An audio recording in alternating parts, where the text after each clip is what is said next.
கும்பகோணம் அரசினர் கலைக்கல்லூரி மாணவ மாணவியர் போராட்டத்தில் ஈடுபட்டிருக்கிறார்கள். பேராசிரியரை கண்டித்து அவர்கள் போராட்டத்தில் ஈடுபட்டிருக்கிறார்கள்.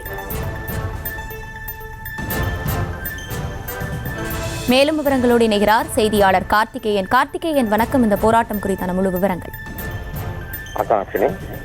கும்பகோணம் அரசினர் கலைக்கல்லூரியில தமிழ் துறை பேராசிரியராக இருக்கிற ஜெயவாணிஸ்ரீ என்ற பேராசிரியை தொடர்ந்து மாணவ மாணவிகளிடம் ஜாதி ரீதியாக தரைக்குறைவாக பேசி வருவதாக குற்றச்சாட்டு எழுந்துள்ளது. அவங்க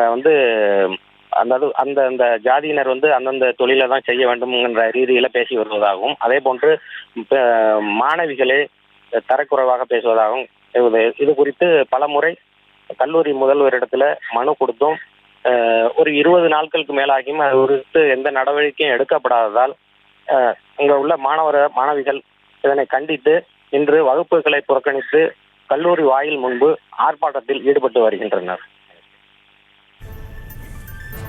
விவரங்களை வழங்கியமைக்கு நன்றி கார்த்திகேயன். செய்திகளை உடனுக்குடனும் துல்லியமாகவும் தெரிந்து கொள்ள சப்ஸ்கிரைப் பண்ணுங்க.